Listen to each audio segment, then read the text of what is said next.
This is the Levels Podcast. I am Justin Horo, joined as always by the Triple OG, Willie Mason, and I will say always, but OG, I had to go solo today. Just finished an NRLW preview with the girls, Tiana Penatini and Taryn Aiken. Appreciate the girls coming in. I also said to them at Levels Network, I'm the host, you're the one that brings the credentials and all the stats. So I had to have at least two girls that had the stats on the board to come close to matching yours. You combine those two girls together and they have got some really good statistics. Both obviously played for Queensland and New South Wales in the years the NRLW has been on. Taryn's got two premierships with the Brisbane Broncos, made a big change. She was in that sister, was she? She was, yeah. She's a gun. And then Tiana, obviously, a quad injury cost her the grand final last year for Parramatta, a grand final appearance. But firstly, want to say thank you so much to the girls for coming on. Really appreciate taking their time out to come on, talk all NRLW preview with them, and then they heading off to training. We're filming this later, so that would have dropped yesterday. So if you haven't watched it yet, after you finish watching this, or maybe before, maybe you go out there, go watch it, come back, watch the girls, watch us talk about reviewing last round, who our dogs of the week are. Mace, you wanted to go back on Saturday. You texted us in the group and left us about 3 voice notes on how New South Wales won the game, also why it worked and why you think it could work into the future. So I thought that's a great way to start the potty once we get into the topics. Big news around 2 star front rowers. So it used to be, well, still is, 2 star Titans that are now available. Add in PAYNE HAAS's management have come out and said they're going to wait until November 1. So we're going to talk PAYNE HAAS and TINO for Malawi, the 2 premier props in the competition. We've got questions from YouTube as per. But before we get into all of that, OG, how was your weekend? It was pretty cruisy, actually. I didn't really do that much. I watched a hell of a lot of footy. It was just good to do nothing. Yeah. It was actually really good. I mean, Origin was it was pretty taxing on us, wasn't it? It was, yeah. It was traveling and like just dealing with that, just to have a weekend where I could just do nothing, sit back and relax. It was good. Yeah, beautiful. So you watched, obviously broke down, went and had a look at the games. It was some good footy. I will just say, I'll say this straight off the bat. The finals have started. Yeah. Origin's over. And I was about to say that, man. This competition was almost my take, and I was like, we haven't really done that in a couple of weeks because we've been so caught up in Origin. But my biggest takeaway from the weekend is this competition has started. It's legit. I just didn't expect it to start so quick. I thought maybe a couple more weeks after Origin, everyone sort of heals a little bit and gets over that sort of little bit of a honeymoon period. Then they start fucking banging. But they know how quick it is. And they know how quick this season's going. It's round 21 and how important every single game is. Is 6 more games to go. There is, yeah. Or 7, sorry. 7 more games, round 27, yeah. Some teams have 6 games, some teams have 5, and then some will have to play all 7. Yeah, but look. Actually, sorry, Mace, I think at least every team will play 6. There's only one bye left each. Yeah. So there's 6 more games. That's unbelievable. So every game, and I think that happens with coaching. They're like, I don't give a fuck about Origin. You come out and you're going all in. You can tell with the Parramatta and the Titans game. Yes. Like you can tell with the Roosters. That was crucial for both those teams. You can tell, look at the Roosters in Melbourne, how that started. Roosters are done. I know, but let's see the importance of winning that game. They wanted to get that season. They wanted to see what happened. Melbourne's that team. If we can get them, we can go on a bit of a run. We've still got Teddy coming back. We're Joey Manu. They had all Lindsay. They had a pretty full deck of cards. They did. And they still got handled pretty good. So there's been a lot of criticism around Teddy and the decision to, I guess, give him a bit of a break after Origin, considering it was so crucial. That's not part of our topics. It's different when you have a Joey Manu. That's the only difference. If you don't have Joey Manu, Teddy's playing. But they didn't get the job done. Yeah, I know. That's hindsight, right? That is hindsight. But you still like the decision regardless? I liked it. I did like the decision. Yeah. I don't reckon Teddy probably liked it. I will say the reason I more disagree with it is because I thought Origin 3 was Teddy's best game of the season. Keep going. Yeah, so I would like to have seen him roll and keep that momentum going. This is when you're just running on fumes and just who cares? Let's just keep going. I got through Origin. I'm unscathed. We lost. Who gives a shit? Let's just play footy now. Back to all my energy into club football. Yep. Because it does take a hell of a lot out of you. So that decision just to go, right, see you later, Teddy. is a big call, but that shows confidence in Joey Manu. Yeah. And you don't fuck around with Melbourne. Yeah. You do not just go, here, we're going to rest our best player. They take that shit personal. They do. Belly's like, what, you going to rest Teddy? You going to rest Teddy? This is what they think of you boys. Bulletin board material. They come out, man, they were after it. They were good. But hey, Hargraves went after it. Lindsay went after it. They all went after it. Like everybody. Like first 30 minutes, man. Yeah, it was brutal, wasn't it? But they withheld, man. We'll get to more of that as we go on. How the fuck Welsh got stained on the field? He got dusted about 5 times. He's still got about 8 offloads around. Well, that's why I love Welsh. I think he's super underrated for that. Man. You know, like even when he's played Origin, he might have, and this is respectfully, but this is a guy that's played Origins, won comps. He might have. He's the opposite of the meter is. He has 16 carries for 80 meters. Yeah. But they're the shittest carries. They're tough as nail. He gets battered. He gets hammered, and then he still turns up, makes all his tackles, has really good control and defense. And then off the back of that, big nous, big Tui. He knows his job. He does. But he barely gets knocked on his back. We'll review that, but he never gets put on his back. Yep. He'll cop the hit, he'll spin, he'll find his front. Blokes are coming after him, then boom. Yep. Who hits the ball up next? Big nasty on a quick play the ball. Ogie used to do it for all of us, man. Yep. It's like you can't pay those guys enough respect and enough money. Well, yeah, speaking enough of respect and money, I actually had this put in last week and I forgot to talk about it. So I got a funny story with me and Jamie. I was supposed to bring it up. I said I was going to wait I was hoping Jamie was going to be here because we're going to talk about it with you. So, and it's funny, I ended up going and filming some content with the Cowboys boys and run into Steve Georgalis, who was our assistant coach in 2015. He's a forwards coach. He was a forwards coach. So I've set this up perfectly, right, Mace?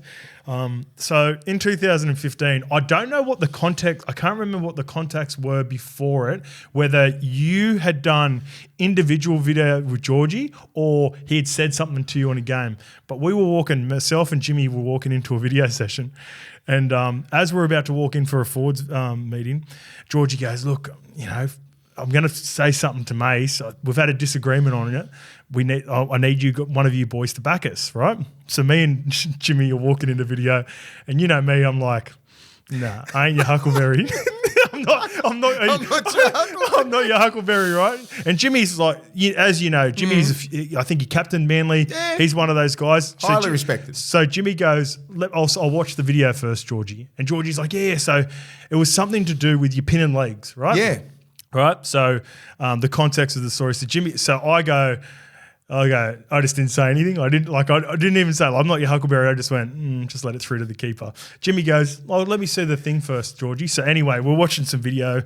We're getting into the part of the video when he comes up, and you can see Georgie looks over, and he goes, he goes, Mace, opportunity to get the legs there. You got to come in and get the legs or whatever.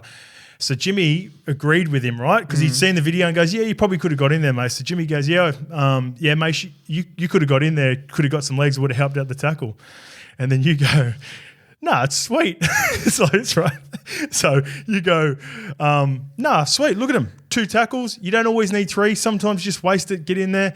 It was still a dominant tackle. Yeah.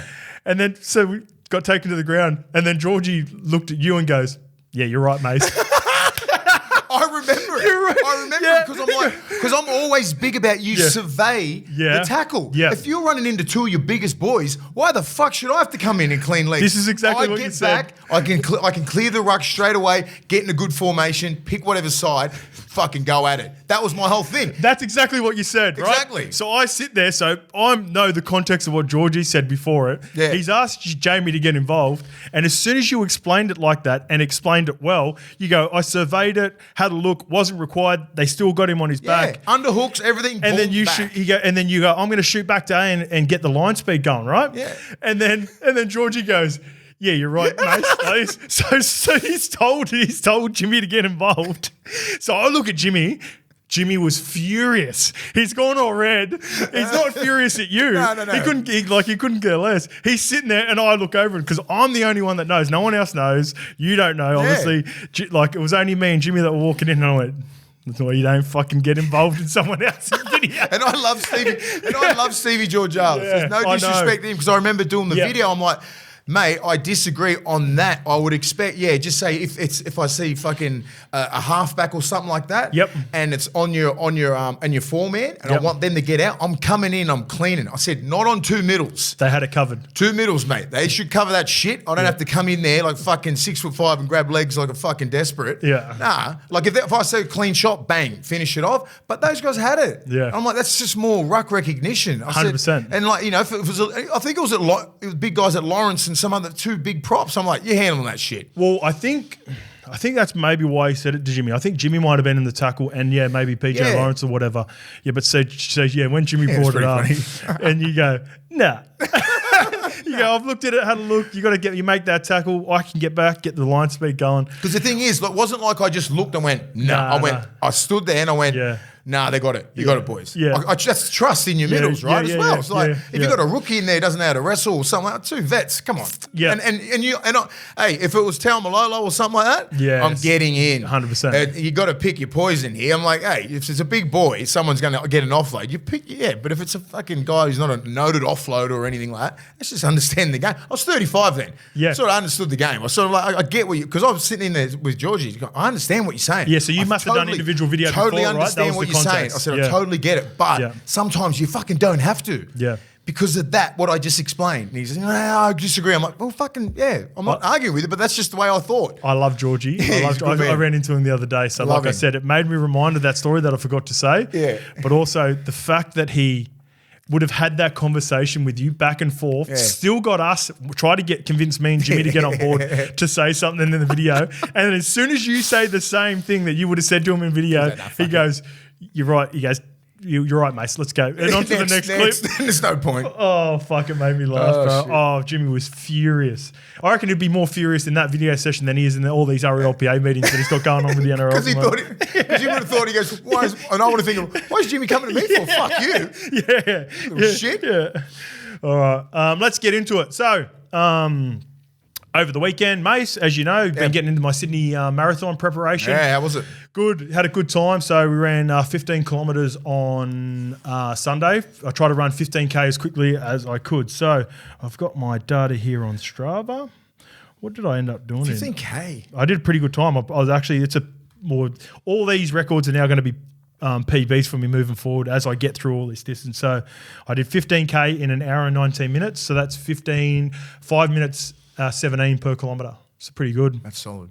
I ran, so started out my way, go all the way up down past Maruba Beach, and then went past your place, looped it all the way back around down towards Lapa and back in. He doesn't do it with any music or anything. It's just head noise. Yeah. That's good. Yeah. That's solid. A proper just like footsteps and heavy breathing. Heavy breathing, and I call myself a bitch in that. Yeah? I said, You're fucking David Goggins, aren't you? Yeah, the Goggins out there. I'm Kitty's Goggins. Who's going to carry the boats? I'm Kitty's Goggins. I'll go just walk, you cunt. No one's watching.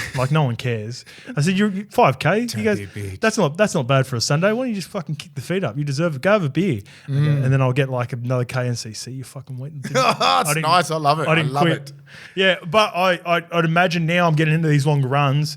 Because my biggest problem now is I'm starting to get bored at the end of the runs. Right. So once I get to 12K plus, it's like, oh fuck, I just want it to be over, and not because I'm sore, not because I'm too tired. It's just because I'm starting to get bored. Get bored from just fucking. What do you reckon to help you? Because you got music, 42K, probably music, podcasts or something like maybe that. Maybe a podcast or something like that. 2 hours. Yeah, and I can do it on these Gumbo watches. You review these podcasts. You might as well just listen to a few of these. Yeah. So we can get better at this, get better at that. That brings us to my first question, actually, and it's to do. It's a new listener. Hey, boys, loving the podcast. Recent listener and picking up what you boys are putting down. Quick question for Scope. Can you shed some light on what sort of shoes you're using for running?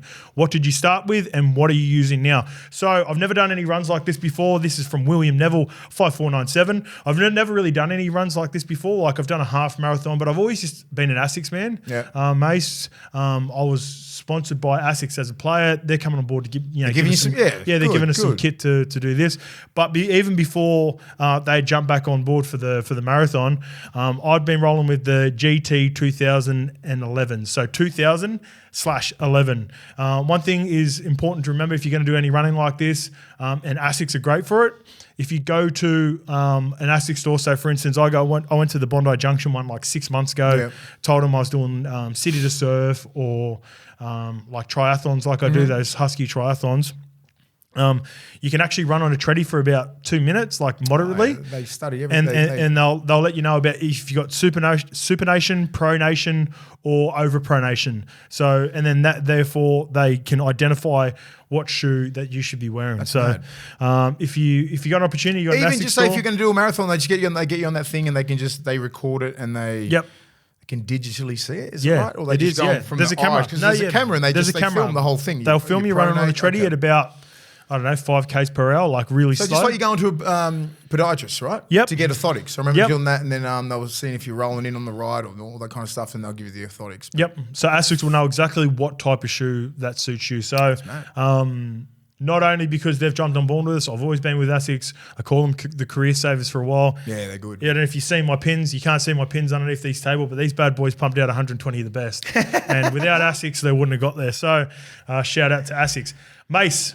Let's get into reviewing round 20. But before we do that, I want to let everyone know we're at 12.8K subscribers.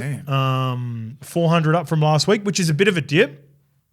Not too concerning. Went crazy through Origin. I'm thinking Origin's, obviously it's the most popular part of the year. Yep. I'm thinking. And we're going to kick into finals. Right. And then it'll this is like, like about 4 or 5 weeks. Hurry the fuck up finals. Yep. Get through Origin, hurry up with these games, get to the finals. What's our goal though?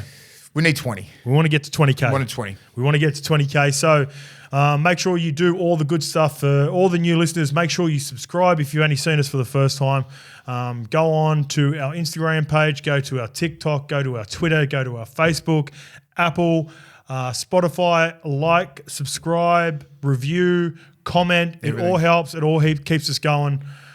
So let's get into some more YouTube questions. This one was sent to us in the WhatsApp group by Lukey, and it's funny. Actually before we get to that, I will say that I had close to 15 messages from people saying, Mystic Mace, I tried to cut you short on one. Did I? Brian Toto did score. Man. I don't know how I missed it. Like, yeah, whatever, man. He didn't score. I'm like 100% he scored. Yeah.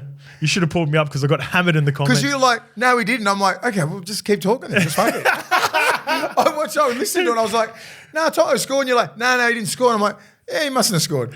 You were like me in that video session going in with Georgie. You're like, yeah, just let it go. So just say, fuck, yeah, whatever, just keep going. So apologies to everyone. Mystic Mace, Brian Toto anytime, Ruben Cotter, Wally Lewis medal, New South Wales 13 plus, tick, tick, tick. 3 big ticks. Lucky. Mace killed Origin.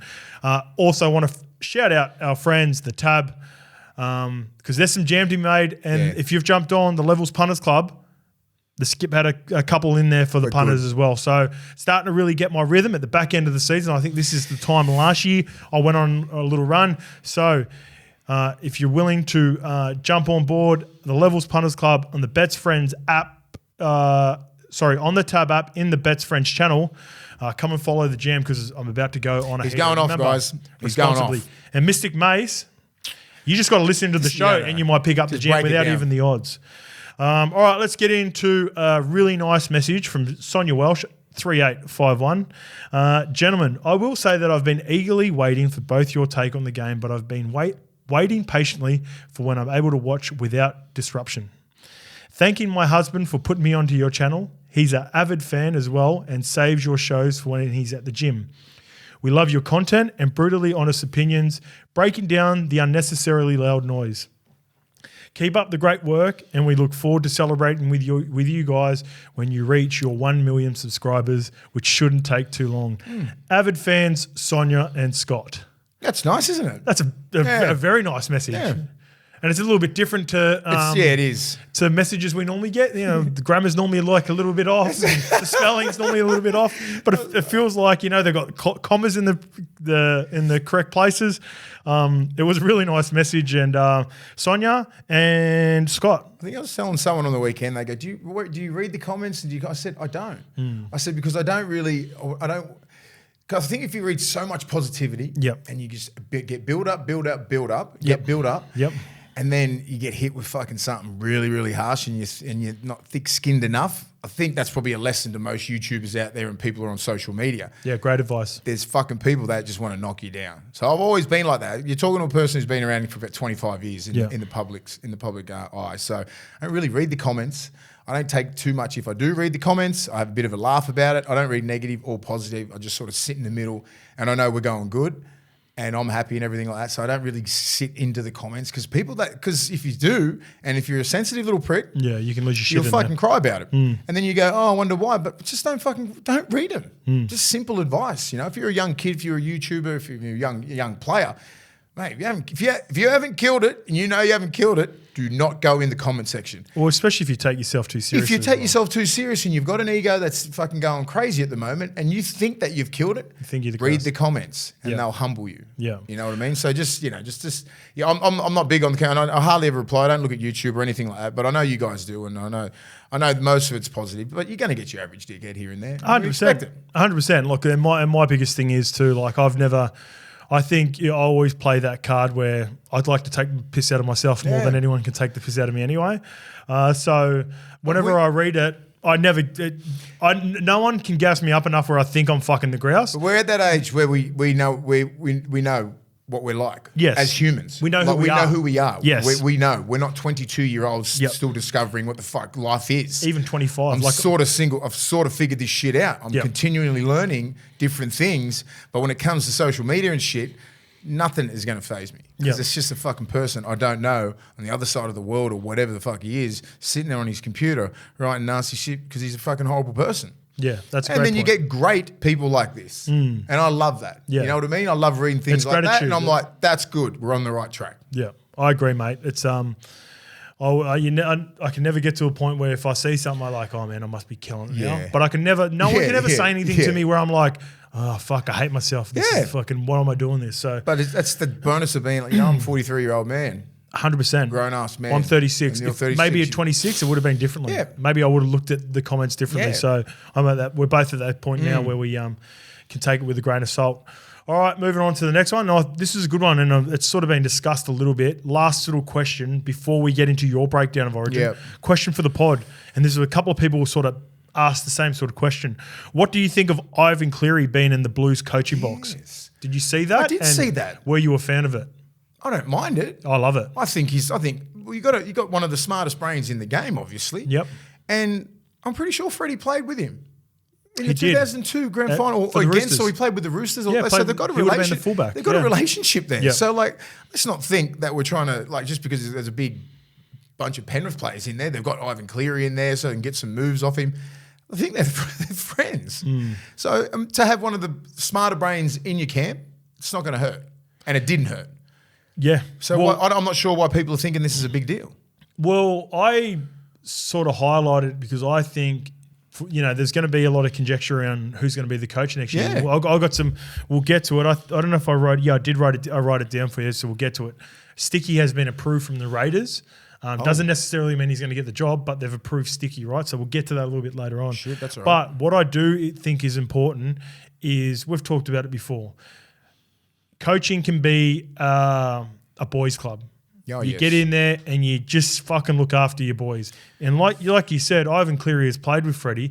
But if I'm going to be the best possible coach if I was to get into coaching and I was a rookie coach or an assistant coach, I'd be wanting to learn from guys that like yourself that are sort of doing roles with the junior development, have been around, or people that are ingrained in the game that you can learn from. And I think it was a great move by Freddie because I think the one thing that was sort of letting him down in this process, and this isn't a knock on anyone else that's involved, but I never really seen someone with the credentials of, say, a Josh Hannay for Queensland, where Josh Hannay has not only been an assistant coach, but he's been an interim coach in first grade. So you've got Bedsy, I think Greg Alexander, and those guys are in differing roles. Mary. And they had Fitzy there. There we go. Mary's probably a little bit closer. Was Fitzy in, was he? And Fitzy was there for the last, when they were killing it, Fitzy was the defensive coach. Okay. So you can see why they'll, now Fitzy's gone back to Cronulla. He's not back in there. So their camp at the moment has been that. So Brandy, Freddie, Bedsy, and Mary. Well, Mary's probably the closest one that's got that experience. But Bedsy's had a bit of interim at Newcastle for a little bit, and he's been in the system up there. So and now he's CEO. He was he's part of the. He's been CEO. He's been GM. He's just Danny Badiris is part of it. Anyway, they can keep him. In Newcastle, you just got to keep him in Newcastle. He's Andrew Johns, Matthew Johns, and all that whole era, and Bedsy. They're and the Gidleys, they're gods up there. So you got to keep them around the club. So I didn't have a problem with Ivan Cleary. I actually liked it. I think a lot of people liked it. He must be smart. Look at the tree that he's growing. The little coaching tree. Yeah. Serraldo's gone out on his own. Yeah. Webster's doing his own thing. He's still got Peter Wallace is out there doing his thing. So there's going to be a few people coming from underneath him. And he's doing a good job. And Freddie trusts him, man. I think they've had a relationship for 30 years, 30, 40 years. So I don't see anything wrong with that. Yes, at all. I think it's almost the opposite to the way I perceive Freddie, where he's got a little bit too tense, relaxing a little bit, bringing someone in camp for a little bit of advice. Maybe he sat in the box. Maybe he had vision of someone who was maybe Freddie. You can get super. I would imagine you can get super locked in when you're a coach. And the thing is, I think the difference when you have an NRL coach like an Ivan Cleary who's been dominant for 5 years, right? Yep. The amount of data he has on other players, right, and habits and all this kind of stuff. So I don't see Danny Badiris doing week in, week out, week out coaching. Yes. Same as Mary, same as Brandy, same as Freddie. Yeah. So who's doing all their data? Who's doing all their scouting? All that kind of stuff. All those guys are from the old school. Right? Yeah. So they're all cut from that. Ivan Cleary has got people out there that have got fucking data on every single player, on everything, all the analytics on everybody. It's fucking huge because I can see that because of the stuff that Ciro does as a coach. Yep. And I love being part of the coaching staff because I just ask Ciro a fucking question about anyone and he knows everything. Yeah. Because he's been in the system for 10 years. So that brain of his, and even to Webster and anyone who's out there, they're all just learning from each other. It's just a big learning tree. So everyone's on the same page there. And Ivan seems to be the guy who started that whole thing. So obviously. That guy sitting behind you in the box with all that information, with all that data, could only benefit you when you're looking down on the field, seeing do we need to rotate him? Can he go a little bit longer? How is he travelling? If just say an injury like it happened, like in game 2, like Tommy Turbo, does Ivan sitting there and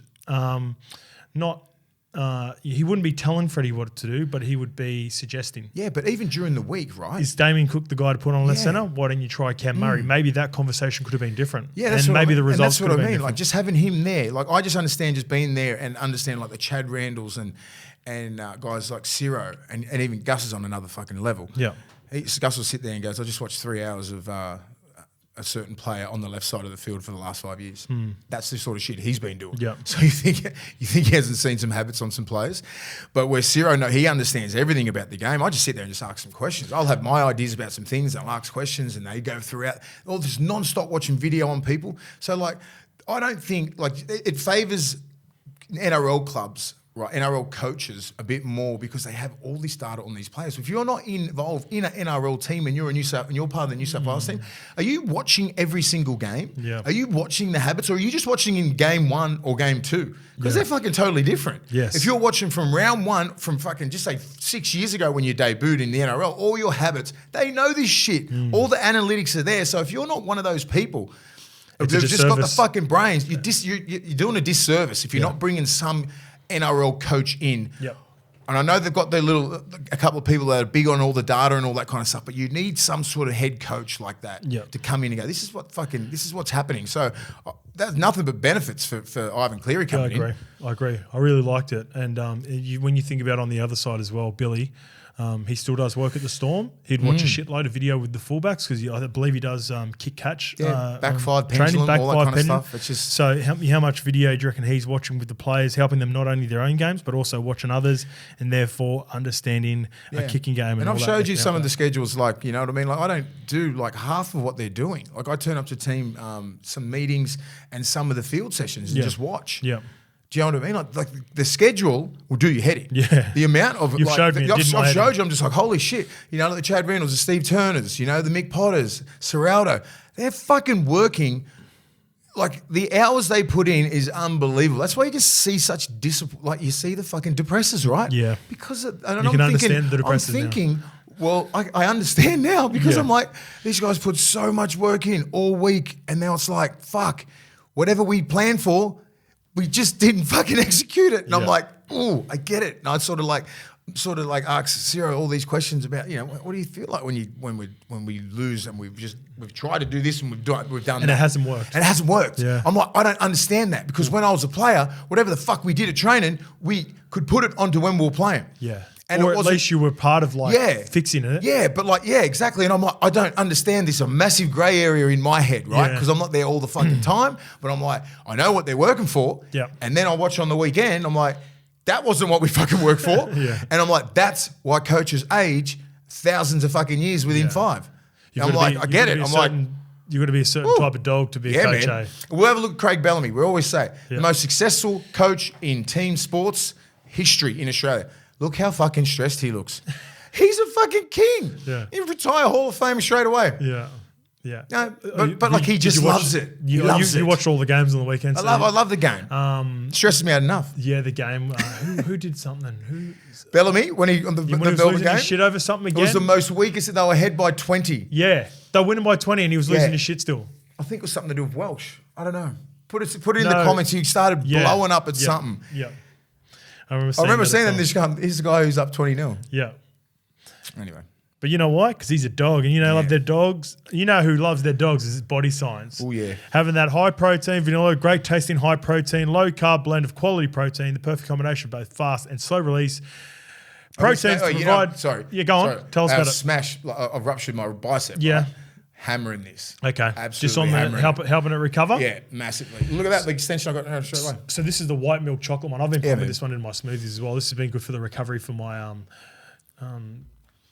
everything. I'm having a blank. Sydney Marathon. Sydney Marathon. But I'm just saying, I was going to say triathlon. Your hips and everything. I'm just like your whole body. Yeah, my rig's awful.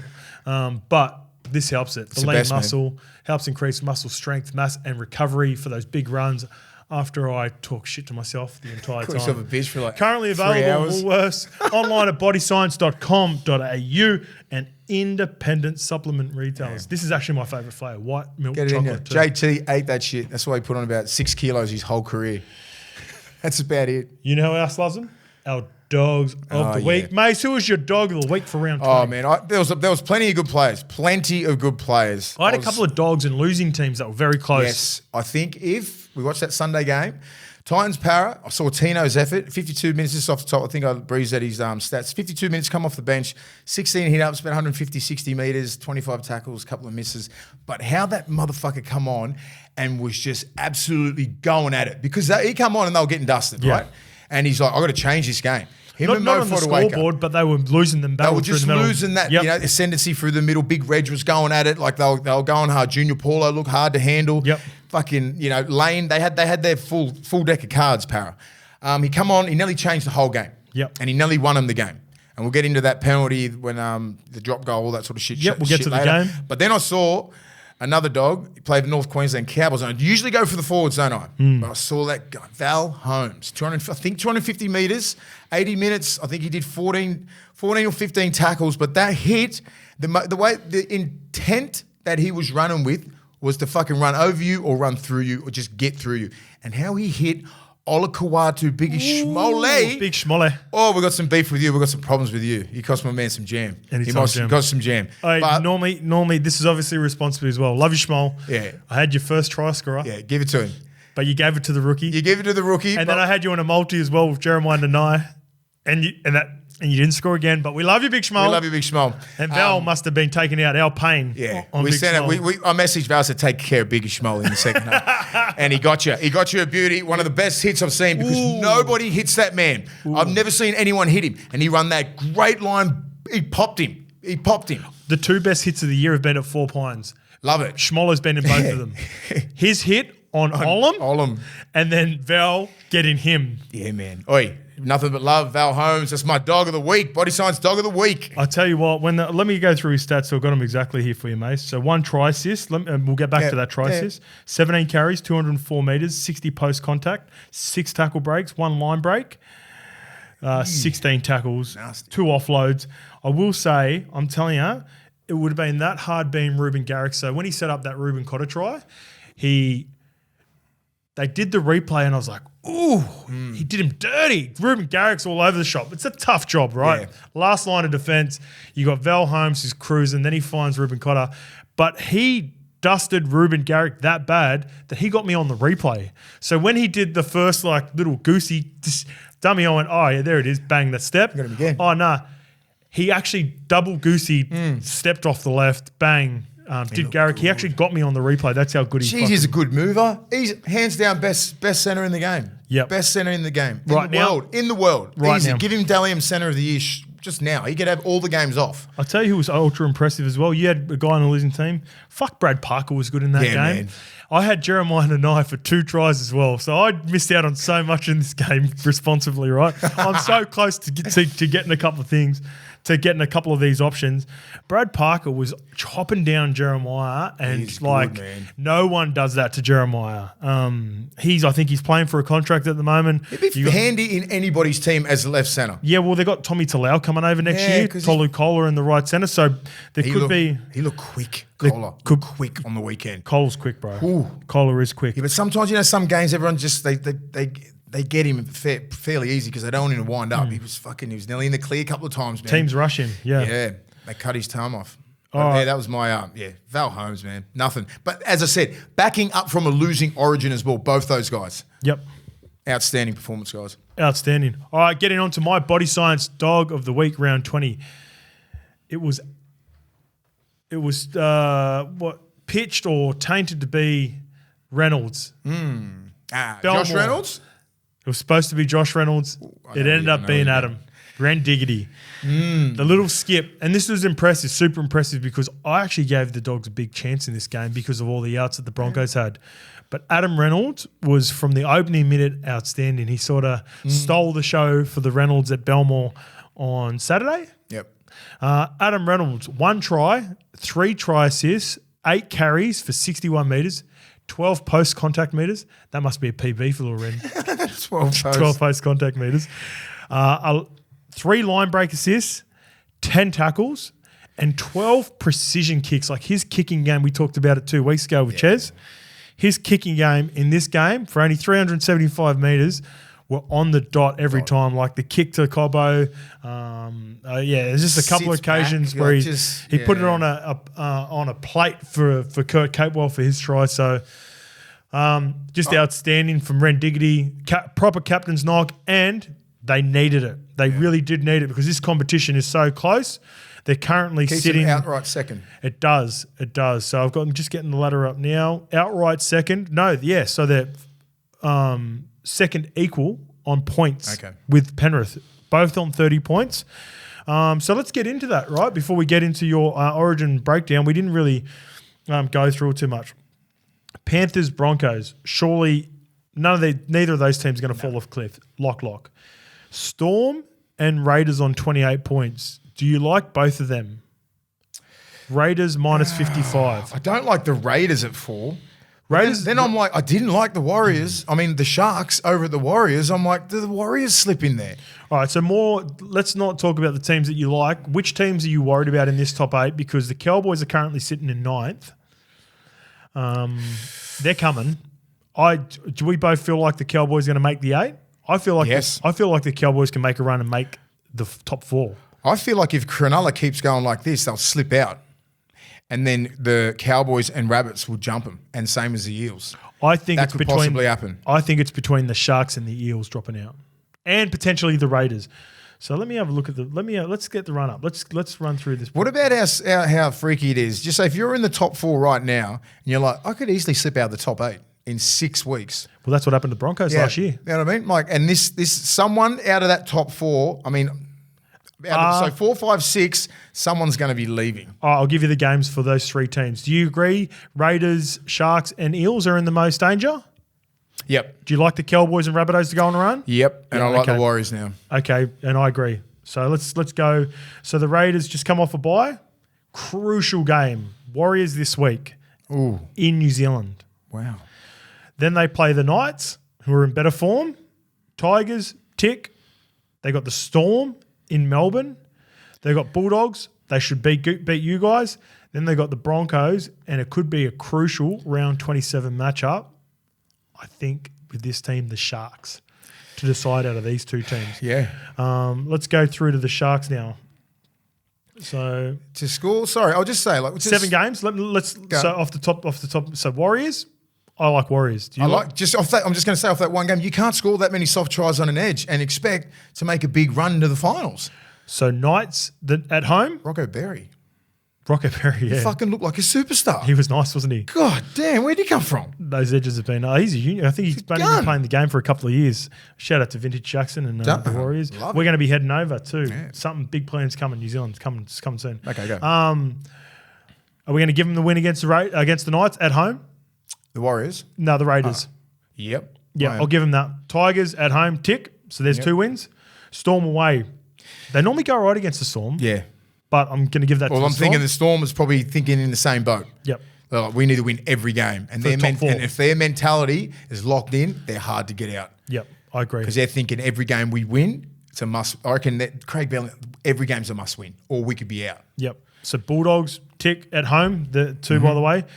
This will be crucial as well. Raiders against the Broncos. Broncos will beat them, I believe. And then they get the Sharks away. So they could potentially... Sorry, is the finish off Raiders playing the Broncos at home? Yeah. That's fucking hard for the Yeah, Bronx. yeah. They want that. I reckon the Raiders would love that. Well, if they can pull that one off, I think that Yep. could save their season Yes. by the time it gets to it. And then they got the Sharks away, which will be crucial, like we said. All right, let me go back up. Get into... Who was the other team we said? The Eels. Eels. Or should we go Sharks first? Go Sharks. Okay, Sharks. All right, here we are. So they just got beaten by the Warriors. They play Manly at home. That's hard. That's a rivalry game, that one. We've always I'm not played giving pretty- that. I wasn't up. Coin flip? Yeah, because Manly wasn't bad last week. No. They just got beat by a better team. Yep. Better, Cow- classier players. Cowboys are just a better quality at this point of the season. Val but Manly- Holmes don't play. They probably win. Yep. Yep. Well, not necessarily with just Val Holmes, but they were good. They were good. I think that's going to be a hard game for them, especially coming off that loss to the Warriors. They'll be super desperate. Then they play Penrith at Penrith. Nope. Rabbitohs at Rabbitohs. Nope. Titans at home. I'm just going to go right now. I think the Sharks slip out. I think they slip out. Well, guess what? Guess who they play the week after? The Cowboys up in Townsville. It's written. Then they got the Knights at McDonald's Jones. That's hard. Newcastle. Hey, And they finish off at home against Canberra. right, you give Newcastle 2 wins in the next 3 games. You see what's going to go on there. Momentum. Momentum is key right now. That's right, why it started last week. Let's get to the Ooh, Eels. I love it. Let's get to the Eels. Yeah, this one. This one, because they got a tricky run home too. Because that's why that game against the Warriors was crucial when they didn't have Gutho. Guess where they're heading? Townsville. No. No Regan Campbell-Gillard, no Mike Acevo. Guess where they go next week? Melbourne. Damn. That could be oh mate. Parramatta against the Dragons. It's always yuck. That'll be yuck. Then they go to Brisbane. Yuckier. And then they play the Roosters at home. Yeah, I see that. Yeah, you don't know what Roosters are going to get. They're done. I think the Roosters are done, are they? Maybe Roosters just say are the done. Roosters Roosters win are done. 3. Just say the Roosters win 3 in a row. What happens? I think Roosters are done. Okay. And their last game before the bye, their last game is bye, Penrith at Penrith. So now, like, you reassess it, right? You go back up. No. Let's go back in the ladder. Sharks and Parramatta are done. I can see a world where if I am, that's too far. 24 and 21. I'm telling you, man, if you're Knights, Seagulls, and Titans, we haven't got to theirs, or even the Dolphins, who are on the same points as the Roosters. Fuck, I'm telling you, this So sort of tight, opens it up for a bit for the Roosters if they can get their shit together. I reckon we go through this in 2 weeks, and I think it's a lot clearer. Yeah. But right now, just to give the punters at home a fair idea of who they got and how easy they can lose and slip from 4th, Sharks. 5th to fucking 8th. Sharks and Eels run home is awful. Yeah. 3 games. In 3 games, in 2 weeks, we could be here right now, and the Sharks should become a 9th. Yep, I agree. Yeah. All right, let's get into the topics. Maish, you sat down, you sent a shitload of voice messages in the group. You're really passionate about what New South Wales did, how they were successful. Before we get into it, the thoughts on Sticky. You know, his name's been tossed up. You've been coached by him at that level? Sure, yeah. So if Freddie was to get the tap on the shoulder, Ricky, as I said, I think Freddie will go, I don't want to coach. I think that's going to be the situation. Press. You know what I mean? I think they'll have a conversation, this and this, and Freddie go, fuck it, I'm just sort of done. 6 years is a long time, man. It is a long time. He's 3-3. It's not a bad record in an Origin. You know what I mean? 50%. It's good. It's up there with one of the most successful coaches for New South Wales. I know why everyone's sort of like, and I just don't think Freddie deserves to get sacked and cop that shit. Yep. And I just think he'll probably be pushed into a corner where he goes, you know what? Six will do. 6 will do. Give someone else another go. So Sticky's the guy, you think? I'm not sure Sticky's the guy, but I'm like, if I was a current player, I'd love Ricky Stewart to be the coach. Yep. Because he's intense. He knows what Origin. He's one of the best Origin players. He coached me national side and New South Wales. Very rarely that we lost. He's one person that can motivate you. Your teams were stacked back then. Yeah, that was stacked as fuck. But he's that dude. He can get the best out of your average sort of player. If you're a Canberra Raiders Origin fan, players. Are you concerned if he's? Yeah, that's a great point. Let's say that again. He picks Origin players. He knows what Origin, because he knows like just say with like when I'll break the game, like Jacob Saifidi coming off the bench, he's just trying to fuck people up. You know what I mean? Like just look like we picked the right team in the third game, regardless of like they miss Walsh. I don't care. Put Walsh in that team, we're still looking after you. Yep. And Liam Martin there, like starting like we said. I mean, I think Ricky he seems to always pick the right people in all those tests and that I played with him and Origins and stuff. Like we never really thought that we were going to get beat. You said we were stacked, but like New South Wales has been stacked for the last 6 years. That's true. We just haven't picked the right players in the right positions. I get it, we've been injured. Yep. But if Ricky Stewart's, if he's the coach, he's getting the best out of these players. He's got that aura, man. Yep. He's got Wayne Bennett aura, Craig Bellamy aura. He's won before. You know what I mean? He's played there. He's won. So he ticks all the boxes. Raiders already said. So obviously it's gone to that distance where he's gone to Canberra. I need to release the coach for 6 weeks. Never said yes. That's a good point. So like that doesn't get freed up just because of we have a conversation like this. Yeah. It's gone, Sticky, do you want to coach? Yeah. Hang on, let me go see. Yeah. Ferner, can I coach? Give me the green light because I want to coach. Yeah. I want to be that dude. Everyone's got an ego, man. Yeah. Everyone wants to come back, have that because he would look at who we've got now as players and go, holy shit, give me that squad when I was coaching instead of fucking Billy Slater and all these other blokes playing against me. Yeah. You know what I mean? So I think he'd look at that and go, yeah, I've got a dynasty here still. There's a fucking great squad in front of me. Yeah. If you're the Raiders, obviously, they've given him the green light. Michael Maguire just goes into coaching ways away. They can handle it. Yeah. Look, the head coach is just the man manager, right? Yeah. He's the jefe. You just listen to him. It's like in soccer. You got so many people. You're just the manager. You manage the egos and the characters, and you get everyone together. You got so much coaching staff and people. You can have an interim there for 6 weeks while he goes away. Yep. You got Madge there. You got Crawley, creepy down there. Who's that? So Crawley's McFadden. Michael Crawley, not Crawls, who's the journo. Journo's his brother, yeah. Oh, yeah. So he was our coach. He was my coach in Newcastle. Yeah. I just know him as Creepy. Oh, yeah. He's a fucking legend. Yeah. And he's been assistants down there for like Creepy 10 years. Crawley. Creepy Crawley, yeah. So he could easily do it. Madge is there. He could easily do it. So I don't think there's a worry in a coach being a club coach going into Origin like they were talking about it years ago. I don't think that's a big deal. All right, so why you're watching the games? Sticky wasn't the coach. Yes. Freddie, what part of their game plan worked? What part of the playing group worked? Whoa. And why should they stick with, or which players have to be part of the series next year? Well, first of all, I think we were harsh on Yo, right? Because some of the block plays were really tight to the ruck, and it wasn't taking anyone away. The markers were coming out, and A and B were coming on Yo, and the lead runner wasn't taking anyone away, so they were just coming in and just putting so much pressure on the person out the back. Robson was throwing a dart to fucking Cam Murray, and he was getting straight to the foreman. So the width was really important. The width was beautiful, especially when they would, and just say if they were on the numbers line here, to get back to a point, it was bang straight to the 9, which was Robson or Cook. Yep. And Cook would just be like a double. He'd always have the double drop block shape. You'd always have that, and he can just pick whatever he wanted to pick. Yep. And then so like dart just or say, double drop. Yeah, or you can dart, you can double drop, bang, you could go at it, and because you always got a lead runner, that back row is always the lead, and then you got the fullback out there. It's always that shape that Queensland have anyway. Yep. But it's never ever like a block into a fucking drop off easy, because defenses just do that easy. But give Cookin that so much time. He was getting the ball, boom, okay. Nah, go the second one. Because the further he goes, the bigger the gaps get. Because when they come up and they go like that, they fucking move like that. And then you can have a little bit of footwork and come on the back at the angle. Like Cam Murray did. Like Cam Murray does and Isaiah Yeo was. And he's fucking hard to tackle. And Saifidi was. And all these guys just fucking running as hard as they can to set up. And then they could get it, and they'll get 6 and 4.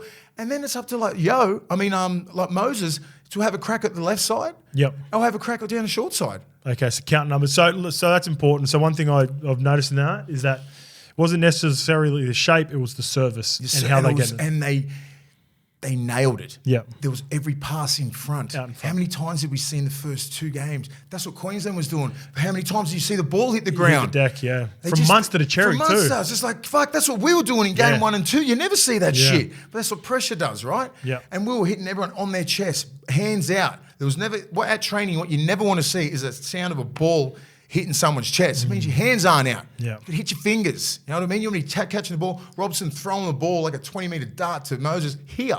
Yeah. Moses shows under. Whatever goes, bang, hits fucking... And then Cody Walker had that beautiful shape. And even if they were coming from the right side, they had a tip. They call it string shape, right? Yep. So you've got 3 forwards in the middle in there. So you've got the right side back row, probably first receiver. Kalolmatangi. And then you got... And then a middle man, just say Saifidi. And then another lead guy, which would be the other prop. Yep. And then around the back would be either the 7...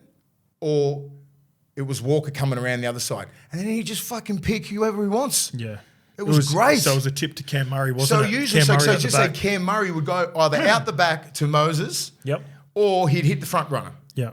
And if he wanted, just that's up to Cam Murray. And then if he hits the front runner, then just keep going again, or you can go down the short side. I thought his variety was crucial. It was unreal. But what Cody Walker was playing fucking. He was playing games with them. So it was tip, just out the back to Moses, back row, hitting the hole there, then to Cody. Then Cody was just going, fucking, he had Val on skates, man. Yeah, he did. He had Val, and Bradman Best was hitting the best holes. Yeah.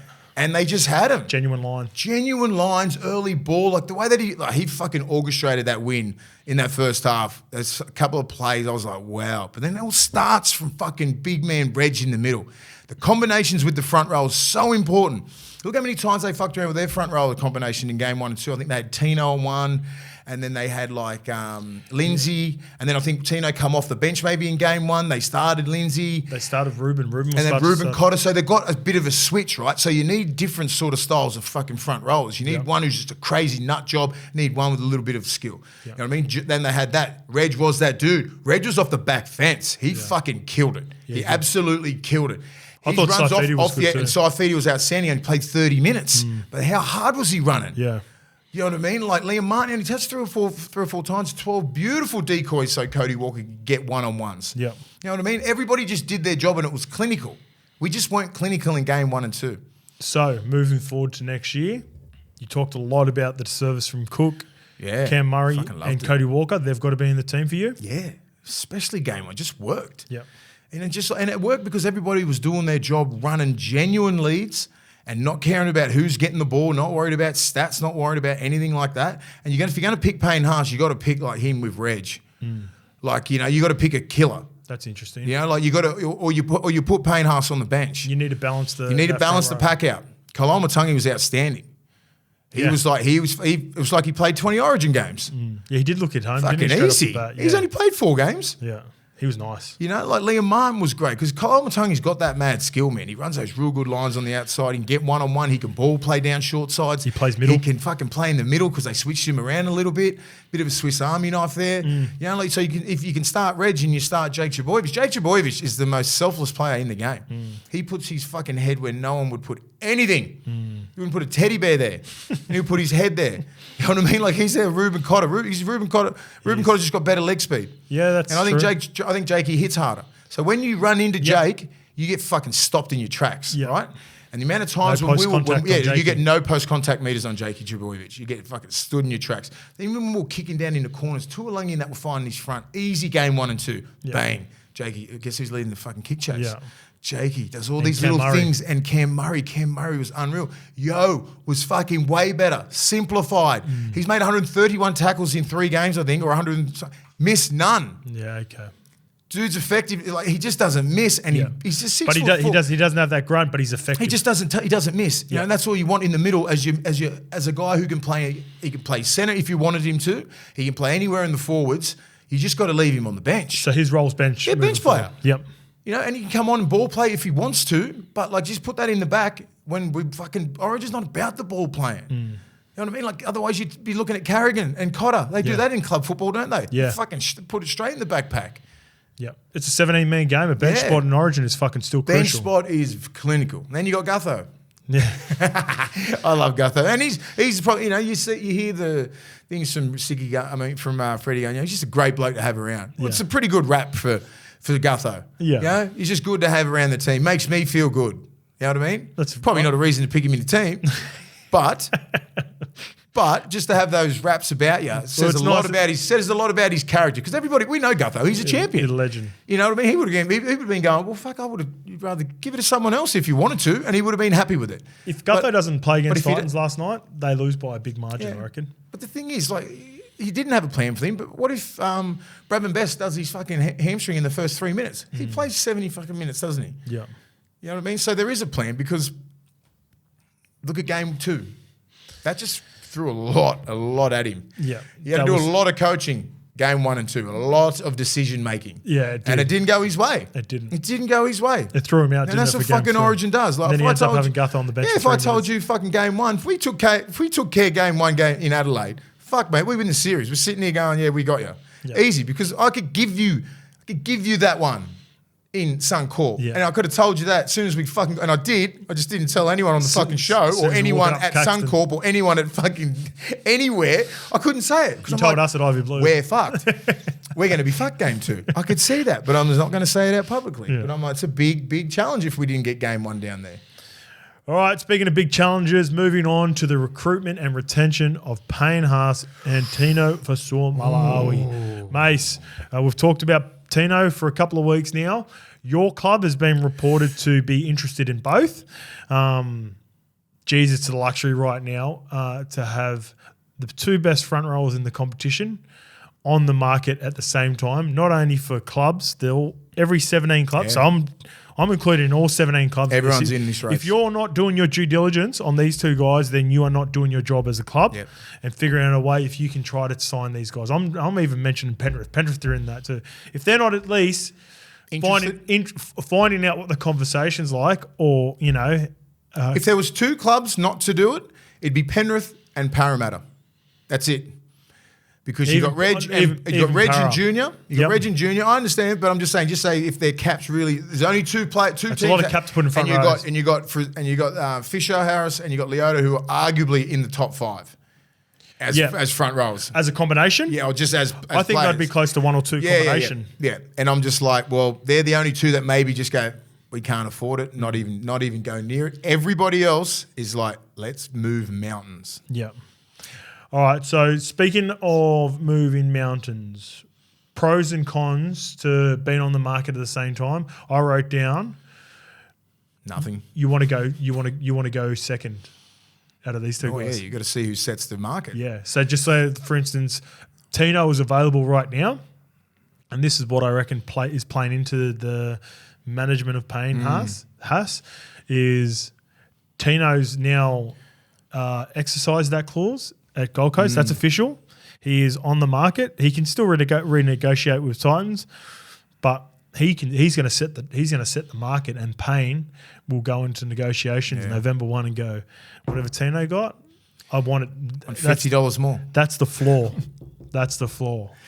I just think, and whatever teams like yourself, the Bulldogs, the Dragons have expressed interest, I believe. So many clubs. Whoever misses out on TINO. And David Fafita's out there as well. Well, David Fafita's still there, but I'm talking about position value. Like they play the same. Could you get them both? Could a team afford both of them? I reckon there could be. Fuck, that'd be big. And that would be big. And that would be massive. They could change a whole. One of them can change your club because they're going to get, because you can just get the other prop just to do a lot of the dirty work. One of them could change your whole. Two, you get both those guys, you win a comp. Yeah. Within a year, because people want to come down. You know how sought after great props are, generational props, like a PAYNE, HAAS and like TINO are to come around. Try and get a prop that can play 70 plus minutes and do what they do. You know, Tino's resume is already three Queensland victories, series victories. Already won a premiership. Yep. Captain of a club. Tick. World Cup.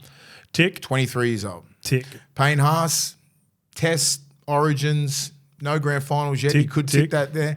Leadership skills, all that kind of stuff. You know how hard that is to come across at such a young age, having all those attributes. They're worth over $1 million. If someone got these two guys together, I don't care if it's the West Tigers. They are a fucking premiership contender next year. Because they're not the same player. No, because PAYNE, HAAS will just go at you all day. Tino's going to hit you with some well. Yes, Tino's going to hit you with a little bit of footy, yeah. Hit and spin. You know, right side offload, everything like that. Payne's not a natural offloader. He just gets offloads because he's massive, big, and strong. Tino could play that Carrigan role. Tino could play back row if he wanted to. He could. He's quick enough. He's big enough. He's mobile enough. He can play both sides of the ruck. But I think as a front rower, because of the way the game's played now, you don't want to just put him on a right side or a left side because it'll take away that strength of just being a fucking player and just playing everywhere. There's this beauty of playing, and that's why he plays lock. And that's why he plays front row. You know what I mean? There's similar positions, lock and the front row. Yeah, well, Tino's versatility sets him apart from Payne, I reckon, because the fact that he could play front row if required. But if you said, hey, mate, we've got a battering ramp front rower, we want you to play more of a Paddy Carrigan sort of role. He's got that in him. You could probably play that and drop people off and offload. And that's the beauty of it. Like a Swiss Army knife as well in the middle of that pack. Then you got PAYNE, HAAS, so you can he's untapped. I reckon I could play half behind them and we could fucking go close to winning the comp. Yeah. Mate, those blokes, they could both single-handedly destroy a team. They could. And you don't realise how good they are until I played in some pretty good fucking packs. And like when I had Roy Asatasi and Mark O'Mealy and Sonny Bill, Andrew Ryan and fucking Rennie. It'd be like... Do you know what I mean? Like it's like that was our pack that we ran out with. Yeah. So your pack was already elite, right? You had a weapon pack. But it'd almost be like you and Petro playing together in your primes. Yeah. Hey, you're Optimus. You just going as you wouldn't be worried about anyone. Imagine like you and fucking Petro, 23, 24. He's killing the Broncos. You're killing the Bulldogs, and you went and teamed up at the Panthers together. Let's go to the Panthers. That's the thing. It's going to be dangerous, and this is a great time for any club. Look, there's no secret that the Bulldogs are trying to chase both of these guys. Yep. You know, like at a club like the Bulldogs,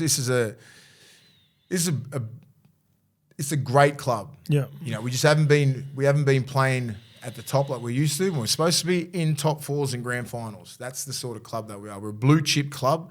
We're not meant to be cellar dwellers like we are at the moment, but we're building. You know I would say those two could change the whole club. Well, they're your biggest weakness. Yeah. Their position is, you know, respectfully to the guys you got in there right now, you've got guys that are having a crack and trying to hold their hands up. Mate, we've got a tough group. We've got a tough group. But these two are just on another level. Yeah. Like these two could change your whole club. Yeah, I agree. You know, and even like a David Fafita, look how good. He's the most dominant back row in the game. He's sort of been sitting on the back burner, right? Can you get all three and kick out? Actually, you don't want to lose Preston, or you move Preston to the middle. Yeah, I know, but that's what I'm saying. Like with these two, it's I think a lot of clubs. Look at the Roosters. What are they missing? What are they missing? Yeah, front rowers. Front row. They need to change in the They've got Lindsay Collins. You got Hargraves. Is 34 years old. He's probably got one more. We'll get to the Roosters. My point was that I think they need I've seen enough of it now. I think there needs to be a change in the guard at the Roosters. Some really big decisions coming up for PAYNE, HAAS, and Tino for Suamaro. It's interesting, isn't it? Very interesting. Very intriguing. Yeah, it is. Because I'm like, shit, imagine if we get both these guys. You'd just fucking love to have. I want to love to just sit in an ice bath with one of them. Yeah. Out ice bath and both. You're like me running the Sydney Marathon. You get out and get out of the ice bath if you want. It's too cold. Oh god. All right, let's get into reviewing round 20. Kicking it off with the Knights versus Tigers on Friday night. Mace, it looked like the Tigers were going to win this by 50, but the Tigers managed to show some fight. Well, they did the week before as well. Yeah, after against the that Sharks. 74-0 absolute hammering, you expect something like this. And I reckon they would have went into this game thinking they might be able to get the Knights. But the Knights just come off giving it to us, 66-0. So they're high of confidence and everything like that. So I thought it was a decent game. Yeah, they showed some fight, didn't they? What about all the noise in and around what's happening with Benji at the moment and Scott Fulton? That needs to be. So they were supposed to have a meeting today. Fill me in a little bit. So yeah, the recruitment manager Scott Fulton is Bob Fulton's son. Bozo's son. They're not agreeing on a lot of things at the Tigers. There was supposed to be a meeting today that got cancelled. The CEO, what's the Pasco. He ended up having individual meetings with them instead because they didn't get in the room. Well, they can't go forward with that. They've got to brush this Fulton, right? Yeah. It's Benji's on a 5-year deal as the fucking favourite son of. Where did Scott Fulton come from? I thought he was at the Manly. Yeah, I he thought was. he 7 weeks ago. 7 weeks ago. Oh, wow. And you know what? I've sort of know a little bit what's happened. Obviously, with a lot of the shit was going on behind the scenes, they're trying to clean it out, all the shit that was happening at Manly over the last couple of years, and he's a big part of it. And now it seems like that same shit is following him to the West Tigers. So if you're the I've heard good Tigers, things about him. Put it that way. Either have I. I don't know well enough, but I just haven't heard anything positive. Speaking of positive, though, for the Tigers, Dream Buller. Yeah. Well, they come out and said they would have got beat by 50 if he wasn't playing. I think That's Tim a pretty Sheen good said rap. it on the That's presser. a big rap. He's a good player, man. He's a good player. He's a big kid. Wait till he fills out. Has a couple more preseasons. He's got a basketball little bit background. faster, good hands, great mover, isn't he? Well, you know what? This I like is him. this. You know, like Tigers have had a rough time of the late. One of the best decisions they made, I think they extended him before he played first grade for like 2 or 3 years. Oh, that's good. So they've got him locked up Someone for a while. would take He'd be on unders because right now, I wrote this down as I was watching the game unfold when he scored the second meaty. Imagine if he was playing fullback instead of Dylan Edwards at the Panthers. Yeah. That's what I think people, if people think And again, we're harsh on Dylan Edwards, right? No, this is just This is to just highlight systems, mate. how good I think Bullock could be. I said, imagine if he was playing. This is going to sound like another fullback we're bashing. Everyone knows we love Drinky. Imagine if he was playing at the Cowboys. Yeah, the options that could instead of- open up. Like he's not getting any field position. So people who don't understand the game, You're not getting any good ball? We're not getting any good ball. All you do is coming out of yardage, getting pumped. Your second carry is when everyone's loading up on you. You're just a young kid. You know what I mean? So what happened? The thing in, yep, it's all good. Me? Yep, that's all good. Imagine being a young kid like Buller, coming into a system like that, just got beat 74-0. He's been on the end of some absolute hammerings. No field position, no nothing. He's been no front foot footy at all. Like you put him in the system of a Penrith, of a Broncos, always on the front foot, always in good ball. The amount of opportunities that will open up, like what happens with Drinky and stuff like that. So when we're talking about fullbacks, we keep talking about Drinky and Edwards. Yeah. It's the opportunities that open up for Edwards because of how dominant their back five is. Yeah. We're not saying Dylan Edwards is an average player. He's in a great system. Yeah. Understand. If And you he don't plays his role understand, if perfectly. you don't understand systems and football, then don't fucking talk. Yeah. It's very esoteric. It is very esoteric. Moving on to the other fullback, Kalen Ponga. Ever since he made that decision to forego Origin, he was super silky. And our boy KP, 100 games for the Knights. Good on him. Great Well achievement. done. Yeah, it's a massive. You're a young Newcastle boy. You know how much that club means to you still. 100 games, it feels a bit weird for a KP. 100. Has it gone quick? Yeah, it sort of feels This like... is just for Newcastle, isn't it? Or is this all up? Yeah, so 'Cause he played like 15 for six or seven Is for that the it? Cowboys, yeah. Maybe 6 or 7 or 8. But 100 games and it's... Fair effort anywhere. It's been a bit at any checkered, club. hasn't it? But he's... if there's a team out of the other... So if we're looking at the Knights, Seagulls, Titans and Dolphins, probably the Knights are the ones, 21 points right they're now. scary. Just say They with could the be Jacob thereabouts. Saifidis and that coming back from Origin, Frizzell getting a taste of Bradman Origin Best this looked a year. bit rusty. Bradman Best. He got dusted a couple of times, got a few fucking stiff arms. Might have celebrated game 3 a little bit too much. Yeah, fucking Hey, oath he it'll would've. get you. He's a dog. If you fucking play like that in the game 3... You can do what you want when you play that in game 3. I didn't notice being at the game how dominant he was. Yeah. He was a fucking animal. Yeah, he was good, wasn't he? And, you know... And they got the win. They got the win. and he's He probably was thinking, hungover for sure on Friday night. Yeah, I hope he was. He's very disappointed. All right, first game, Saturday. It was touted the Josh Reynolds farewell game, farewell day. Yeah. Bulldogs, I tipped you, Mace, a heap of starters. But Broncos shown for me that they've learnt from last year. Yeah, they have. They've learnt the lesson because falling off. they would have dropped this game last year. They're not falling. I thought we were going to have them when Walsh, Oates, even Oates was out. Jersey Flegler, Carrigan, Payne, HAAS, Ricky, they were all out. Yep. And we still got beat. And quite convincingly in the end. Yeah. You lose a lot of fight. There were some really pivotal moments, I thought. But yeah. Just some real simple defensive slip-ups. I haven't seen a try like Billy Walters scored from dummy half and I think another Xavier one. Willison. Yeah, I've never seen that. The big fella just got there and just fell over the line. I've never seen defence like that. I know they're not coached to do that. Yeah, well, it's a mental slip-up. That's all it is. I wrote for this one, I said opposition scores tries purely through just rolling. They just rolled you through that whole entire set. And I was looking and I was going back and I was watching, sort of just replayed the entire set. And look, again, I don't mean this to fucking rip into these players. No, you go in because I can't go in. I'm not going to go in. No, this is constructive criticism for not only you but these players. But in that set, it was Ockenball, who's a winger, trying to transfer over into the forwards. Jackson Tapine or Joseph Tapine? Jackson Tapine. He's a goer. Torpenay. Maori boy. And Kurt Moran. Mm-hmm.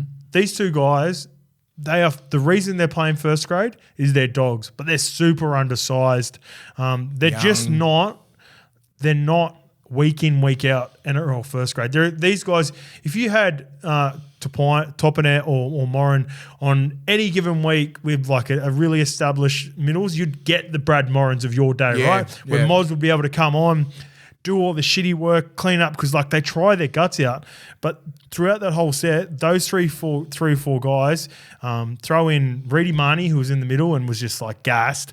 You got Matty Burton on the left, who's playing with these middles that just aren't up to week in standard. And they just got rolled the entire set and was like hit up, dummy half, scoot, try. And I was like, they just don't have the cattle in the middle. And even if we did defend it, it just happened again. Yeah. And do you know what I mean? Like it would just be like one out kick, and then they'd defend it, and then it would just be, do you know what I mean? And then by the end of the third set, it'd be a try. Yeah. And then this was going to be my take of the weekend. How fucking hard is it to stop bleeding? To stop the bleeding when a team is just rolling straight through your ruck. Teams were better at the start of the year, but now it's getting at the end of the season. Yeah, it's really blowing teams out. You know what I mean? Like when Newcastle got us and the Cowboys got the Tigers. Who the Sharks fuck got the Dragons? Yeah, like who stops it? Warriors got the Sharks this week. Even when Cronulla had the Warriors had Cronulla, they couldn't stop it. I was like, I didn't know what sort of take it was. I'm like, fuck. As I said, like before, you could stop it a little bit by kicking it out when you got the ball.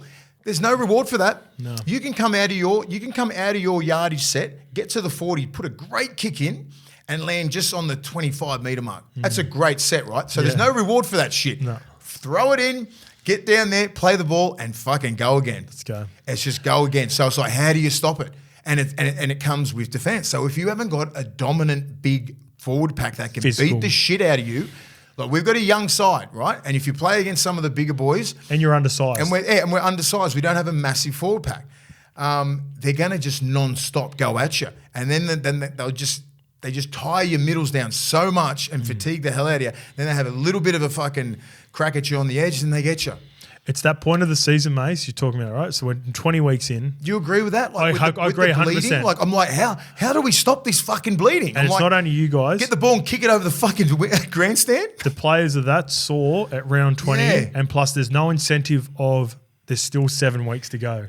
So when you get to round 23, 24, I think these teams can then turn a switch and the players can go, all right, fuck, we just got to fucking keep fighting for 3 weeks. It's at that weird period of the season where... Because percentage-wise, you're still a hope, right? Well, no, yes, is that it? Exactly. No, is that the word? Yeah, percentage-wise. Yeah. But the top teams are fighting for the top 4 and they're hungry and they're ruthless. Bottom fours. And they're now whether it be whatever team it may be, if any of the team in the top 8 get a team down below and they've got them on the fucking throat and they're stepping down on them. And the teams down the bottom are going, fuck, we've been getting this for 20 weeks. Fuck, there's still 7 weeks to go. Fuck, I'm sore. fuck. Mathematically, we can still make the 8. Yeah. So I'm thinking like now, I go into like, just say if we're going to a team meeting or something like that. Yeah, mathematically, we can still make the 8. When does that stop? Yeah. And you just never stop trying. Yeah. The coaches never stop coaching. This is just fucking non-stop. So these players are always prepared. This is the NRL bubble I'm talking about. You're non-stop in this bubble. I'm not sure what they do when they go home and who they're talking to, but whilst you're at Canterbury and at Belmore, you are fucking meant to perform. Regardless of the what happens on the weekend. You review it, you get the fuck over it, and you put the jersey back on and you fucking play your ass off again. That's the way it fucking goes. And as fucked as it is, you're going out there and you're getting pumped. I don't care. And most clubs don't care. They're like, I'm paying you a lot of money. We want you to perform. We're trying to build a culture here. This is just part of the bleeding. We just got to get through it together as a club and as a group. Everyone suffers. Fans suffer, coaching staff suffer, players suffer. Some people are going to lose their jobs over this shit. Some players aren't going to get a contract. This is the brutal game that we play. So that's why it's hard when I watch these young kids go out there and they get fucking trampled like this. I don't want anything fucking happen to them. You know what I mean? They're all good kids. But this is a fucking dog-eat-dog world. And it's hard being an NRL player. It's hard being in any system and then rebuilding the system. You know, guys like Gus and Ciro, they've got to cop all the hits for everything. You know, so no one really wants to go to Belmore in front of our own fucking fans and get smashed by the Broncos. We fucking hate the Broncos. You know what I mean? You always do. And then you come out with, you don't plan for that performance. And then it just happens. It's like, well, then you just got to get over it, get in there today, get over the review, and then we fucking prep for, guess what? Penrith at Penrith. Let's go. On Sunday. Let's fucking go. That's my mentality. I don't give a fuck. Let's go. Let's just forget about this shit. You had your fucking chance. You had 80 minutes to prove to everyone that you can fucking belong with the big dogs. Didn't happen. Get it away. Next one. That's how the fucking thing is. It's a roller coaster, this shit. We've got the back-to-back. You have that fucking mentality. You've got to have that mentality to fucking survive in the NRL for years, let alone 15, 20 years. Fucking week-to-week shit, man. 15, 20 minutes. It's hard, man. Exactly. All right. Couldn't have said it any better. Moving on to a Seagulls versus Cowboys. This game, I think the scoreline's an indication of the game. Both teams were super desperate. It was sloppy at times, in particular from the Cowboys, but that's because the Manly Seagull showed a lot of fight. Yeah. We talked about Brad Parker before. I thought he was outstanding. Trez was trying his guts out. I thought some of the middles for Croaks he's a solid player. Jeez, he gets through some work. I said he looked 30 because of the fucking 5 years he's had at Cronulla. Yeah, it was. No, I mean at Manly. Jeez, he's made some tackles. Yeah, oof. Yeah. And some he doesn't shirk it. No. He'll try and get in there. Yeah.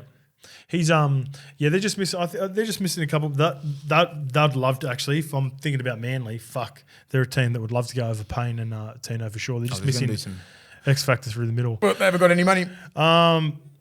So for this week, Jake Granville started at lock. Ruben Cotter come off the bench. Right. So their bench for the weekend, Cowboys, and it won't be this. Ruben Cotter will start moving forward. Taumalolo. Their bench was Ruben Cotter, Jason Tomalolo, Griffin Neem, and Finay Fuiaki. He's a gun. He's a dog.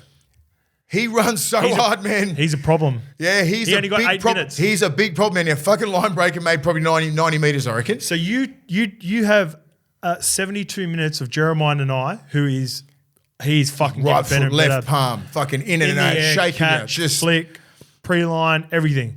And then you're like, all right, fuck, I'm Brad Parker. I've just done a job for 72 minutes. And I've been good. And then they fucking Finay Fuiaki comes running over with the 7 in his hand, swap for Jeremiah Nanai. I'm like, yuck. Their bench rotation can win this competition. Taumalolo fucked around and got a fucking 146 metres. And it's his first game back. He's won in 10 weeks, I think. It's his first game in 10 weeks or something like that. He played last week. He played last week. But he's played fuck all football, right? Yep. Yeah, he's just coming back. He was out for about 8 weeks.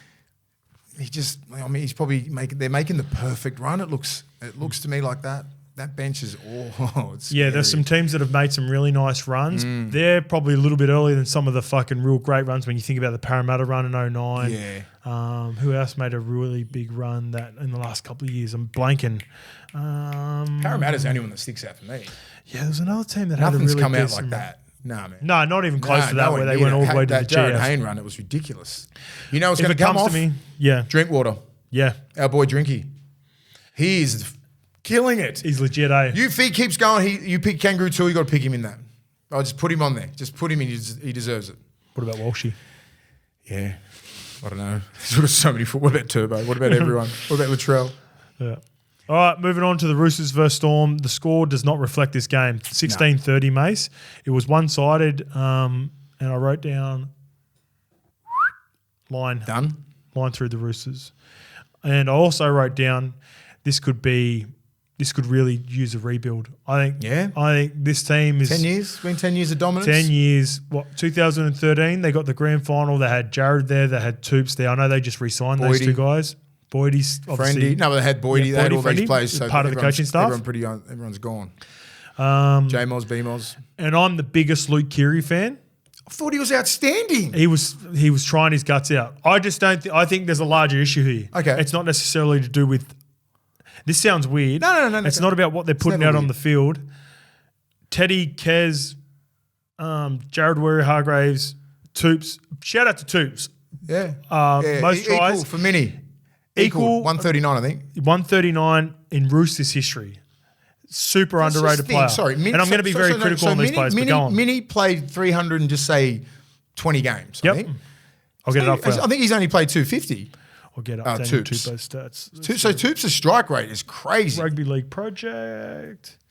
Means he played just say 320, I reckon, or 310, something like that. I'm interested to see how he got it. And he got 139. Yep. And I'm pretty sure Toops has only played 200 and just say 40 games. I don't know. 235. Yeah. 139 tries. Yeah. So his strike rate is fucking dynamic. 22 finals appearances, 9 tries, 12 appearances at World Cups. He's a great player too. 10 origins. Unwanted. Super underrated. At Parramatta Junior, they didn't want him. He was Parramatta. He played with Georgie Tafua. Him and Georgie Tafua to come through together at Parramatta. But back to my point. Yes. And look. So when you say weird, do you think it's a combination thing? Do you think it's an age thing? Have they played too much football? Yep. They've been around together for too long? A mixture of all of it. Okay. A mixture of all of it. These guys have won competitions together. They know what success is. But I don't believe week in, week out, even, I'm not at training sessions and I don't hear any rumours or anything, but I'm just watching there and going, there's no connection. This team has players and there's no connection. You know what the biggest indicator for me was? I was watching the game going, and I know he probably can't play edge, and I'm like, why is Nathan Brown ball playing for Roosters? No. That was, for me, when I was watching the Eels, he does his best work when Nathan Brown's off the back fence. His defence was good. He was still going. He was the one shot. Still going. Welshie in that, right? But when he's throwing balls out the back that are hitting the deck or they fucking missing the mark or up on someone's shoulder, I'm watching him going, Victor Radley is, if you could pick, it's probably fucking Cam Murray, Isaiah Yeo, and Victor Radley in the last 3 years. Yeah. They're the best at that.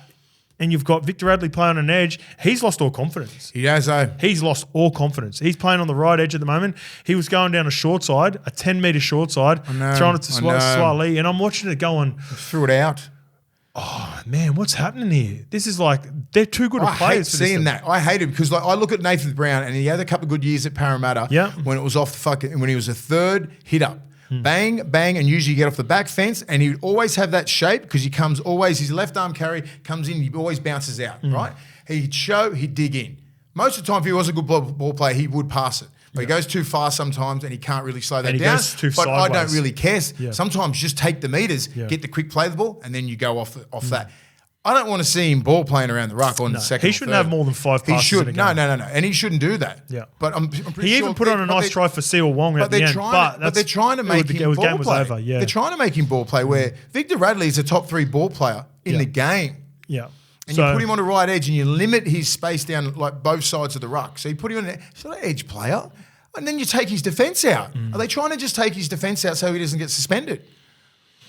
Yeah, I think that's a big part of it. Maybe just put him in the middle because he can just hit from any angle. He can be everywhere. But if you put him at right full, he's such a great defender. People don't really run those outside in lines on him. If you put him there just to stop, he can't chase all the way. And he can't fucking kill people. Yeah. Because that's what happens. Because you got to make great decisions. You got to talk to your middles. You got to get everyone here, and then your most your tackles are bang, legs tackle up there. So they're more, like you have timing on it. Can't set your feet. You're not fucking setting and trying to kill everyone. Are you trying to do that to him? Because you're taking him out of the fucking game, and it's boring. I want to watch him. I want to watch Victor Radley. And they've probably had this conversation 100 times. Vic, settle down. But fuck, Vic, he just doesn't. Just let him out there. One thing you got to address as well, though. Angus Crichton, Tilly Tupanoa, they're both out there, edge back roles. So he's trying to fill a spot. Egan Butcher was coming off the bench. Him and Nat were doing Egan there. He's a future player. Fuck, those two boys were doing a solid enough job, I thought, at the start to move them back on the edge, put Radley back in the middle, and get Nathan Brown back on the bench, bringing that energy, that line speed. That's his best role. Yeah, well, Nathan Brown just is not complicated. When he just wants to hit and he just runs as hard as he can, that's what the football that got him into Origin. With all that said, Melbourne Storm under the radar. We're talking about the Roosters. They were winning. Basically, they won 30-6 with fucking 3 minutes to go, and then the Roosters scored a couple of tries. Storm are flying under the radar. Yeah, we said this 4 weeks ago when they started pumping some teams, and I'm like, they've got everybody on board. When I look at the top 8, I think the Warriors and the Storm, for whatever reason, they keep being consistent. They're still those guys. People don't want to. I guess, and I will say a guy who's taken his game, who started slowly this year, he's been a Premier 7 for the last 2 or 3 years. Jerome Hughes is warming to the season, and his form revival has coincided with Big Nous on that right edge. Yep. So ever since Nelson's been running those holes for him, what's Jerome's best? Running the ball. So he's opening up, playing short, and even if he's backing up and then going again. Even if he's not making a clean line break, he's getting 1-on-1, and it's just quick. It's a quick play the ball, and then they just jam through the open side. You got Kamitha. You got some big bodies in that middle, man. Welsh, fucking Harry Grant. Like, they all work hard. Yep. Fucking back row, the 11. Liero. Good player. Yeah, solid. Good footwork. He played every minute every year still. Every minute of every game this year. Josh King just hits everything. We've only got 10 minutes of storage. Everyone can. So I want people to know who they're listening to. We've got 10 minutes, so let's quickly get through the Warriors versus Sharks. Clinic, Mace, sorry for the Warriors fans. Yeah. Absolute clinic from the Warriors, Mace. 7 different try scorers. You text the group, Wade Egan. I've been high on him for a minute. It took a while for Metcalf to get used to that Tamati Martin role. He's killing it. It's going to be hard for Tamati. They're dangerous all over the park, aren't they? Rocco Berry. That line that he ran, like Talakai was trying to kill him. He didn't touch him. Fuck, mate. They're dangerous. They are. They're a threat. Wade Egan's all coming off Egan. Fanua Blake is on another level, man. Chance Nickel Klokstad. Tohu Harris. Fucking Tohu Harris. Marcelo Montoya. They got it. They're in career best form. All of them. The center. Adam Pompey. Yeah, they look good. Sharks, their defence on the edges has been dreadful all year. That's what's cost them. That's why they're not beating the best teams, top 8 teams, because the top 8 teams are exposing them on the edges. Yep. Well coached. All right, Dolphins versus Panthers. Dolphins showed some real fight in this, Mace, but Penrith are a class act, top to bottom. Isaac Tango was close to my dog of the week. He's a problem. Is he Queensland or New South Wales? New South Wales. Thank God. He is a problem, mate. Big Leota got the charge down, and SOS was there just going, fucking just please pass it. Yeah, and then when Tango got through, SOS was there again going, fucking can you go somewhere else? I'll give him credit for being there, but mate, I don't think he could have done much. He went over Hamiso twice. Yeah. The second one was hard because it was off a kick deflection, gets back. Yeah, but he got him. Little bump on, but that first one where he went around fucking Mutters to Fudde. Oh mate, they got it. They need it. Oh, yeah, surely they got someone else. Come on, Wayne. I love me some Valence to Mutters, but don't show him the sideline. No, mate. You're on the wing. Oh. You are not. Do not show the sideline. You know who's in career best form for the Dolphins? Cody Nikorima. Yeah, he's killing it. He's fucking playing really good. He's killing it. I know the Hammer can play centre, right? Yep. But he's creating some problems. I reckon if they play anyone else, they get the job done. Penrith's system's so fucking good. It's so good, mate. Oh, I feel so good. If they had got beaten, I would have been going, our boys are in trouble this week. Next year, in their back line, you're going to have Herbie Farnworth, Jake Averillo, who I didn't mention before, but on his try, he touched the ball 3 times. Yeah, he's a good player. He could be a fullback, mate, for them. And then you can leave Hamiso in the centres with Herbie Farnworth. And you got Flegler. Jersey Flegler through the middle. I tell you what, I like it. Recruit, they'll be good. Yeah, and they'll get Tommy Gilbert back. Yeah. Who's going to basically be like a new recruit for him. Yeah. All right, the last game, Eels versus Titans. A few contentious calls in this one, Mace, but a highly entertaining game, I thought. Good game. Titans are always entertaining to watch regardless. They needed this game so bad. They'll be looking at that one, like we'll talk about it now because we're here. Yep. That the week before. Dolphins. Who was Offside, the ref Aaron pulled Clark, it up. Grant Bang, Atkins. Game over. Exact same play. Didn't have the balls to pull it up. That's why players lose their shit, and that's why coaches hate refs, and it just goes and boils over because the Titans should have won. Should have been a penalty in front, game over. Simple. Because you just have a look at it. He's about 3 meters offside. It was so black and white. Two or three of them. Yeah, and I'm just like, that's why that call last week was a massive call from Atkins. And that's what Fozzie was alluding to. He goes, mate, that's a fucking big call. Not because he made it, because this shit happens every week. Yeah. When the game's on the line and it's tied and we go into fucking golden point. And I think it wouldn't even be. I think there was a little bit of game. There's a bit of time on the clock there. It wasn't like it was like 10 seconds that one. It would have been about a minute 30. Yeah, so they would have had another crack at it. Yeah. You know, you can go down there and try and score a try. So the other one was like, it's game over. Yeah. This one is not so. So he should have called that. Yeah, I agree. Should Bad have call, called it. but other than that, great game. Physical, big Reg. I don't know what you're thinking with those knees, mate. Oh, I was going to get to that last question. We don't talk about that, but I'm like, 4 weeks? Come on, man. Yeah, 4 weeks. That sucks. They need him. He was one of our best props in New South Wales. He was killing that game. Him and Tino went at it. He just fucking just a mind. Like, he's not a dirty player.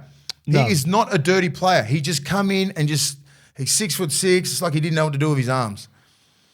Just fucking dive on him. Yeah. Anything but that. Yeah, I don't think he's a dirty player, but it was a dirty act. It was a dirty act. He's not a dirty player. We just sometimes you just don't. There's a difference. Sometimes you just don't know how to fall. He just fell, and his fucking knees are in his ribs. I'm like, sometimes you come in a bit aggressive and you get it wrong. Come in. He just got it. He got his body positioning obviously awfully wrong, and he's going to pay 4 weeks for it. There's no excuse for it. But Reg is not a dirty player. It was just a dirty play, and he fucking probably regrets that the most out of anyone. It sucked to end the game like that, and it was. And it sucks to end the episode like that. We'll find out more about Regan Campbell-Gillo. We've got more. We can keep going. Lukey just said we've got 5 more minutes on. So let me. So who did I want to address? No, there's not really too much more I want to address. I will say that I think the Khan Pereira kid, he's an Origin player, and I reckon in the competition right now, you give me a winger with. If you can get a decent enough centre to give a winger a space with 20 metres out from the line, he's as good as Prime Fox. Yeah. Prime Fox has lost a little bit. He's only been a little bit injured at the moment. Bit banged up at the moment. But you give a ball to Fox or Alex Johnston within a 15, 20 metre space, because Alex can beat you. Both of them can beat you in different ways. A nice soft kick, a step off the left foot. Man, that little chip and chase that he did the week before, like the shit that he's got in his bag. Where they get him from? Just local league or something? He was playing for Burleigh last year and scored like 28 tries. Dude just plays footy. I love seeing young kids just come through the system, gets the footy, no moment he doesn't get overawed by anything. He gets heaps of space because David Feeder's killing on that left edge too. And then you got Foz doing the shimmy. Foz creates so much for that team.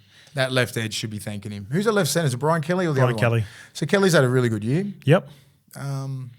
I think he's always been a good player. He's solid. His defence is really good there. Yep. That's what I'm saying. Like they've dropped some games in the last 6 weeks that they're going to be sitting at Mad Monday going, fuck, we should be fucking having a crack. You know who we're saying that at Mad Monday? Justin Holbrook. See you on the preview in 2 days.